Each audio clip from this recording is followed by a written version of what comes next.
गति 100 शब्द प्रति मिनट। डिक्टेशन शुरू होगा 5 सेकेंड बाद। Ready, start.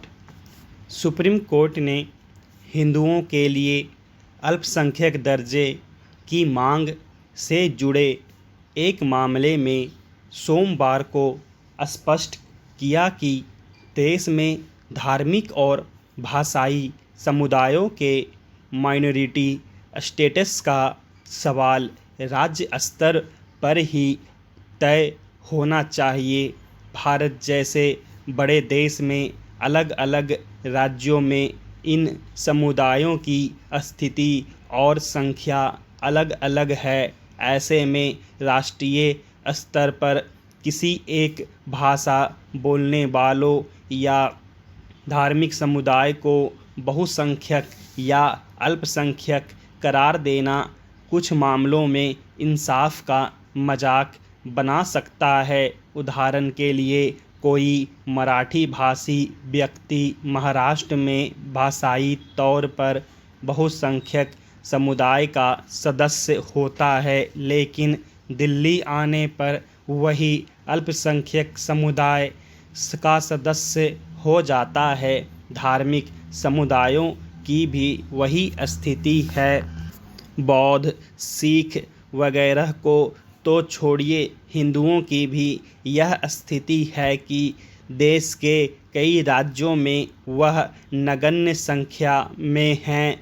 उदाहरण के लिए, हिंदुओं की आबादी मिजोरम में 2.75%, नागालैंड में 8.74% और मेघालय में 11.52% है। केंद्र शासित क्षेत्रों में देखा जाए तो कई क्षेत्रों में यह संख्या और कम मिलती है। उदाहरण के लिए, लद्दाख में यह संख्या महज 1%, लक्षद्वीप में 2.77% और कश्मीर में 4% है।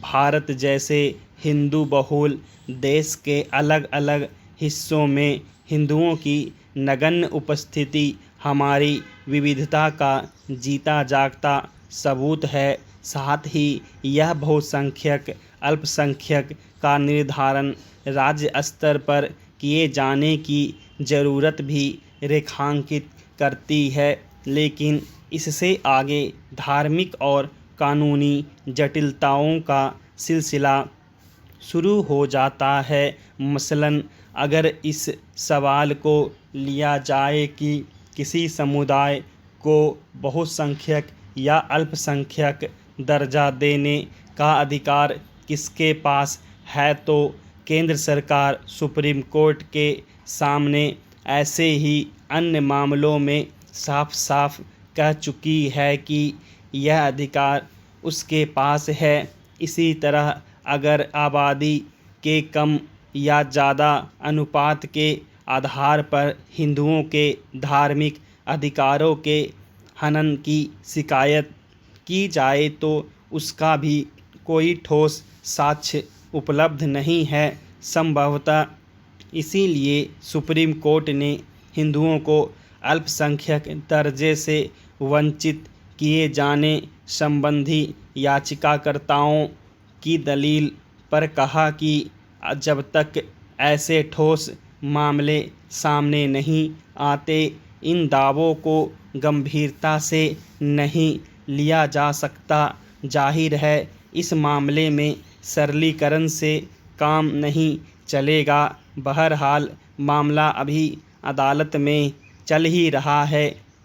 इस दौरान इससे जुड़े तमाम जटिल पहलू सामने आएंगे और उन पर सभी संबद्ध पक्षों की राय भी सामने आएगी। फिलहाल यह ज़रूर स्पष्ट हो गया है कि माइनॉरिटी स्टेटस और उससे जुड़े अधिकार संबंधी कानूनी मसले आम धारणा के आधार पर नहीं हल किए जा सकते और इसमें शक करने की कम से कम अब कोई वजह नहीं है कि आबादी में खास समुदाय के अनुपात तय करने का काम राज्य स्तर पर ही होना चाहिए।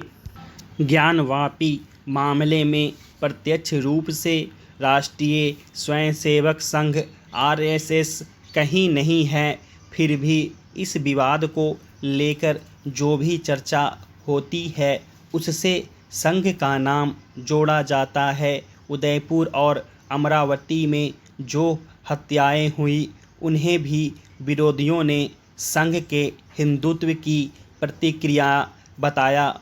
ऐसे ही माहौल में हाल में राजस्थान के झुंझुनू में संघ के प्रांत प्रचारकों की बैठक हुई।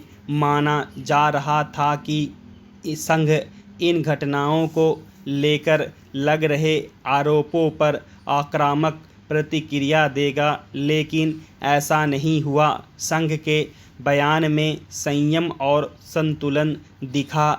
2025 में संघ के 100 वर्ष पूरे हो जाएंगे।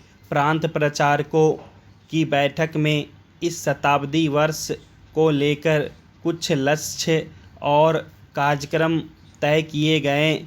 इस बारे में अखिल भारतीय प्रचार प्रमुख सुनील आम्बेकर ने जो जानकारियां दी उनमें से 2 बातें खास हैं। पहली, इस वर्ष संघ शिक्षा वर्गों में 40 वर्ष से कम आयु के 18,981 और 40 वर्ष से अधिक के 2,925 लोगों ने प्रशिक्षण लिया। कुल मिलाकर पूरे देश के प्रथम, द्वितीय और तृतीय वर्ष के 101 वर्गों में यह संख्या 21,906 रही।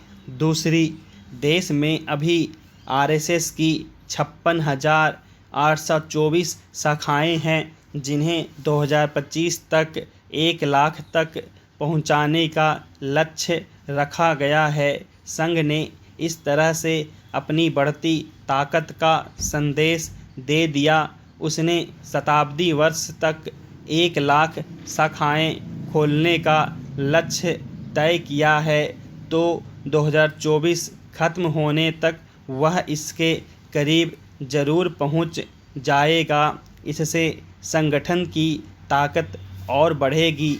प्रांत प्रचारकों की बैठक के बाद बताया गया कि कुटुंब प्रबोधन और कुरीतियां खत्म करने के लिए सामाजिक संस्थाओं, संतों और मठ मंदिरों के सहयोग से स्वयंसेवक कार्य कर रहे हैं। इससे पहले मार्च में संघ के प्रतिनिधि सभा की बैठक हुई थी। उसमें स्वरोजगार और स्वावलंबन की बात की गई थी। तब कुछ हजार कार्यकर्ताओं को स्वावलंबन की शिक्षा भी दी गई। लेकिन संघ बहुत बड़ा संगठन है, उसे समाज के हर क्षेत्र में भूमिका निभानी चाहिए। इनमें समाज सुधार, रोजगार, पर्यावरण से लेकर जल प्रबंधन जैसे क्षेत्र शामिल किए जा सकते हैं। संघ के सामने विचारधारा और लक्ष्य की दृष्टि से मूल चुनौतियां भी बढ़ी हैं। 1925 में जब विजयादशमी के दिन डॉक्टर केशव बलिराम हेडगेवार ने इसकी स्थापना की, तब मुस्लिम संगठनों और नेताओं की भूमिका के कारण हिंदुओं में कई तरह की चिंता व्याप्त थी। डॉक्टर हेडगेवार मुस्लिम कट्टरवाद के प्रति कांग्रेस की उदासीनता से निराश थे। संघ तब धर्म के आधार पर देश का बंटवारा नहीं रोक सका, लेकिन हिंदुओं और सिखों की सुरक्षा, उन्हें पाकिस्तान से सुरक्षित वापस लाने और शरणार्थियों के पुनर्वसन में उसने भूमिका अदा की। इसी बीच 29 जनवरी 1948 को नाथूराम गोडसे ने महात्मा गांधी की हत्या कर दी, जिसके कारण संघ पर प्रतिबंध लग गया। स्टॉप।